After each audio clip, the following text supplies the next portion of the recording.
Good morning, everybody. My name is Matt Pearsall. I am the community manager here at Committee for Children and Second Step, and I am really glad to be able to come to you today with the next in our Meet the Makers live stream series. Today, we're going to be joined by Rachel Kamb, who is the product manager for our social emotional learning for adults program. We're talking about how SEL for adults can support teachers. I'd like to begin today with a land acknowledgement. Committee for Children's offices sit on the unceded traditional lands of the Coast Salish people, specifically the first people of Seattle, Washington, the Duwamish tribe. As we honor the Duwamish people and their ancestors, it's also important that we consider our place in the past, present, and future history of the indigenous peoples of our region, as well as how we can best support them. Thank you. So, Rachel, I got a brief introduction, but I'd love if you could talk a little bit more about your role with the SEL for Adults program and a little bit about what it is, because I think a lot of people, this might be new to them. Yeah, sure, Matt. Okay, so first, I'm Rachel Kamb, and I've been in education for over 25 years, and the last 14 of those have been at Committee for Children. I've worked on just about every social emotional learning program we have, and most recently, we are focusing on the adults. So I'm working on a very exciting project right now, SEL for Adults. So, the question might be, why the adults now? Our mission at Committee for Children is safe children in a thriving world. But what we realize is, the children really depend on us, and we're not going to have safe children in a thriving world unless the adults are thriving as well. So we realize it's kind of time to take care of the adults. I think there's been a lot of focus on that. I'm glad there's been a lot of focus. As a former teacher myself, I wish there would have been somebody taking care of me when I was teaching. I might still be a teacher if that was the case. Yeah, well, that's interesting that you say that, Matt, because one of the things that we look at, we know that teaching is one of the most stressful professions, second only to nursing. And attrition is extremely high. We know that 41% of teachers leave the profession in the first 5 years. So that might have been you. Yeah, well, definitely was. Yeah, it was me too. It's an extremely stressful job. And right now we have it compounded by this really unique situation we've been in for the last year in pandemic mode, where teachers are having to learn a whole new modality of teaching and the expectations of taking care of their students and making sure their students are still learning and, trying to think about their social emotional well-being has been a really heavy load for teachers. So how does this stress affect teacher well-being? So I guess we all kind of know that it's stressful and it can be difficult, but what is the effect that has on educators? Yeah, so, I mentioned attrition, but burnout is really real as well. And student achievement. I mean, it basically, the adults, we have to take care of the adults so they can take care of the students. It's that whole analogy, put on your oxygen mask first before you, take care of your children. That is exactly, what is happening now, that we have to stop and pay attention to the adults that are taking care of our children, in order for the children and our students to be able to thrive and really learn in these kind of extreme environments that we have right now. It's interesting that you bring that up, because we also do these interviews with educators in the field who are doing social emotional learning work on the ground. And a few months ago, I had the privilege to talk with Tara Shelton, who leads the social emotional learning efforts in Atlanta Public Schools. And just a couple weeks ago, I spoke with Ashley Campbell, who runs the social emotional learning programs for Richardson Independent School District in Texas, and both of them were very focused on adult SEL. I remember Tara saying that if she could go back 5 years and redo all the work that she's done, she would have started with adults. And Ashley was talking about that. That's her whole focus has been. It's been on supporting adults' social emotional well-being. I'm super happy to hear that. It really is, adults in a school setting need to know that somebody is watching out for them.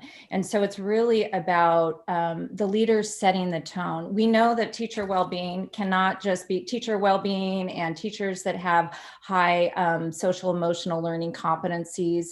There's always some in a school, but what we really need to do is take a look at the school holistically if we want to change the climate of the school. And so that means all of the educators, not just a few. And that means the leaders. The leaders need to allow time and space for it and acknowledge that their teacher well-being is going to set the tone for the whole school and the students. So that's really exciting to hear, and super happy about that. So this social emotional learning for adults program is brand new for Committee for Children. We've never had anything like this before. What does it look like a little bit? How is it kind of going to meet the needs of educators that we've been talking about here? Yeah, so it's really important to make this differentiation. This is not program training on student curriculum. We have that. This is a professional learning program designed specifically for the adults in a K-12 environment. We focus on the leaders, and we also focus on the staff. So the leaders, we have the expectation that the leaders need to be learning right alongside of their staff. And we know that it's not a one and done. We've never arrived with our social emotional competencies. It's something that you have to work on all the time. And so we've designed it in a way where it's incremental learning over time. It's a combination of individual learning and small group learning. So you're learning with your colleagues, as well as meeting with your whole staff. And it's systemic, meaning it needs to be carried on year after year, really, in a way that weaves into the fabric of your school. How would you compare this to more traditional professional development that we all might be familiar with? Yeah, so usually you take your, it's workshops. It might be a one-day workshop, an all-day training. It might be a single online module. This is really, as I said, we looked at best practices in adult learning. And what we know is it's small bits of learning that they can apply over time. So there's this cycle where they're learning specific skills, they have a chance to apply them, and it reinforces their ability to learn, and they can see immediate results. So that's really important. So what we've done, this is online, so which means it can be accessible to everyone, not just a few that you can that can travel or that can get the special 3-day training. This is available to everyone, and it's really individual learning. So they're learning on their own in small little bits, micro learnings. They can do, like, a unit might be across 1 month, 10-minute increments when they can fit it in. And then it accumulates in a small group meeting, which is appropriate with a PLC or a grade band group.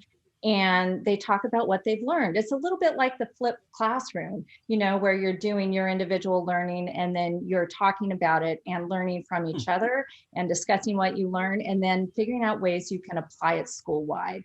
And this is just the cycle of learning that goes on throughout the year. And, one of the things that we looked at is, all right, so for social emotional learning competencies for adults, the first thing that you really want to do is take a look at yourself. So first, like the unit 1 of every module is about awareness. How are these behaviors? How do they affect me? What are knowledge and skills that I have already? What do I need to work on? And then you go on to say, okay, now that I understand that, how do these skills and knowledge affect my relationships with my colleagues? And then the next unit is about applying them with your students. So how does this look with my students? And then we give space for them to practice and apply some of these routines and strategies school-wide. So that's the concept. And there's folks out there that may have already seen some of this. We had a version of this that we had out last year to support educators during the COVID-19 pandemic. Yeah. Yeah, that's right. We developed. We understood that educators were in under a lot of stress, really. That so we put out a module, a field test module, resilience during crisis. So it was really focusing on strategies that you could do to take care of yourself and take care of your students during times of crisis. So we had that open for between April and the end of December for educators to use. We had thousands of educators using it. Yeah. So there's one other thing that I heard that I wanted to touch on that you slipped in there. You said K-12. So the second step program has always been early learning through 8th grade. What is this high school thing that you speak of? Yeah, that's right. So we actually are developing this in collaboration with school leaders, but specifically with a couple of high schools. But it's really, and with elementary schools. But what we did is we looked at, this is for all educators. So when we get to, and so the awareness part is for all educators, whether you're a kindergarten teacher, whether you're, a 12th grade teacher, working with your colleagues, it looks similar. So it's when you get to the students, how do these strategies work with your students? So that's where we've differentiated it. We offer different ways to apply strategies and routines in elementary, mid-elementary, secondary, high school. So we have, we give examples of what those strategies look like with your high school students or what they look like with your elementary students. So it's really reaching all educators. That's great. I've got one last question. Oh, good. I got you probably know this program better than anybody on earth at the moment. Is there one part of it that particularly makes you smile, or you're excited about an activity or an element of it that you just can't wait to get out into the world? Wow, that's a great question. There's so many parts of it that have been super exciting for us. It's when we see, first of all, I want to say, like, the core of this is really about relationships. It's about, we know that well-being has to do with relationships. And when we can see those relationships flourish because of some of the skills and strategies that we've given to teachers, it has been super exciting. We've been field testing this last year, so we've been working pretty closely with a number of schools across the country, and so we've actually seen effects in these small little interventions. So that has been so exciting for us. That's really cool. So you've actually been gathering data, and you've seen positive effects already? Yes, we have. Awesome. Yeah, that's so amazing. It's super encouraging. Yeah. Well, Rachel, I want to thank you so much for joining us today. It's great to hear about. When about, this program isn't available now? When around about is? I know we don't have an exact time to say, but when generally can people look for this to be available? So glad you asked, Matt. Coming soon, right? It's coming soon. We are targeting, let's see, it's March. We're in the May-June timeframe right now. We're moving fast and furious to get this out there to as many schools as possible, just as quickly as we can. And for anybody who wants more information, you can find it at secondstep.org. I'll put the full link in the chat. As soon as this video is over, I'll drop it in there so that you can see the direct link to it. So with that, thank you so much, Rachel, for joining us. It's really been great to hear from you. I always appreciate the chance to get to stand and talk with you. It's been a pleasure. Thank you, Matt. So, and for those of you who want to see us again, we'll be coming back next week. We're having another Meet the Makers series, this time featuring Dr. Tricia Mass, who is the research scientist for our out of school time program, who's going to talk about what social emotional learning can look like as it crosses into different environments that students are in throughout the day. It's going to be a really, really fun conversation. We get to talk about our new out of school time program. So until then, everybody, take care. Wherever you happen to be watching this, you'll be able to see the next video in the same spot, and I will see you then. Thank you very much.